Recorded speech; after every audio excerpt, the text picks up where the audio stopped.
Hi friends, this is Dr.Apurv. I am here to discuss about a very important thing, how to utilize an app. Many people tell me that I have done a very good lecture of a famous teacher and I have read his book. Now I have enrolled with an online app. What should I do? My answer, if you know the important topics of that subject and if you know the important questions to the review book, please do not read that subject from the app again. Now this is strange. If you are confident about a subject and if you are sure that your content is fine, what you need to do is have a checklist. Every app will have outlined the topics that they are covering, whatever videos are there and whatever questions are covered. So dear friends, my suggestion is you should utilize this online platform to practice this subject into the MCQ mode, and wherever you find you are not doing well in a topic, revise it from the video, because that is better than just reading your notes alone. And if you think that you're confident about the paper that you're attempting on the app, please go ahead to the next subject. You are not going to be a master of one subject. You have to have an optimum knowledge in 19 subjects. So my friends, this is about you know a subject. Second thing, if you do not know that subject and you are a prof student and you need to know that subject well, then you have no shortcut. You need to know the entire app. You need to know all the videos. You need to practice the entire thing.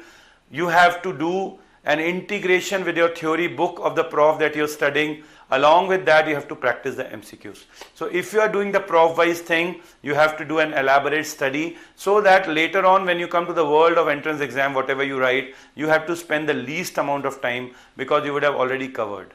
There would not be more than 5 to 7% variation in any subject over next 2 years, and that you can usually get into the updates.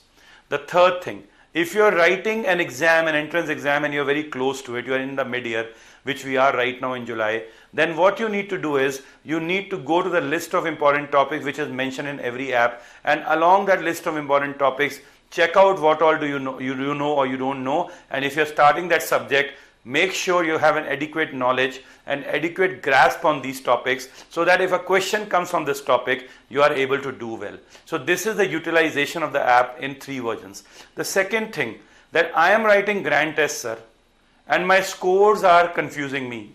I am not very sure. I am very confident in one subject, and when I wrote that subject and that I thought that lots of questions were wrong.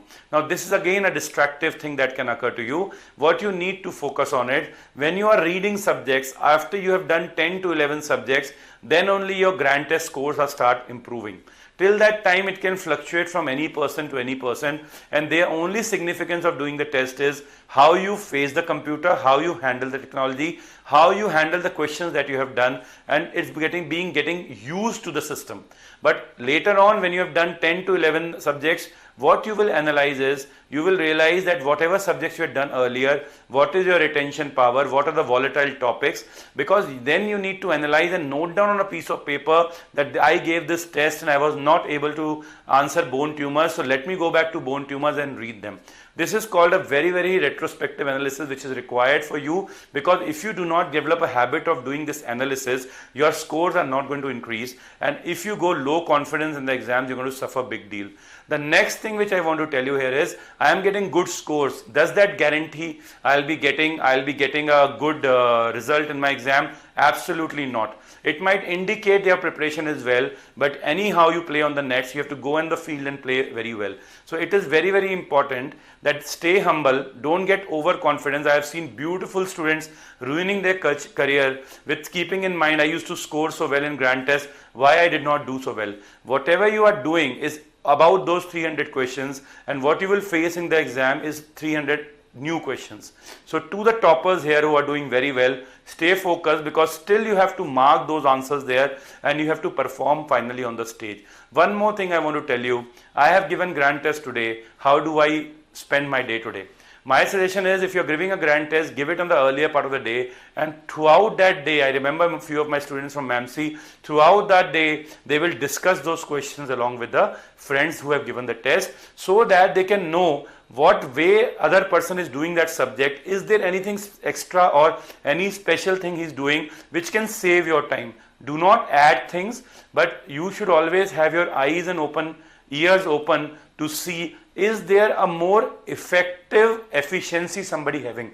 So if there are more efficient people around you, be open to it, welcome them with open heart and imbibe those changes which can enhance you. For example, I saw one of my senior sticking the pages in his room with the important tables and classifications, and I followed it. It helped me a great deal.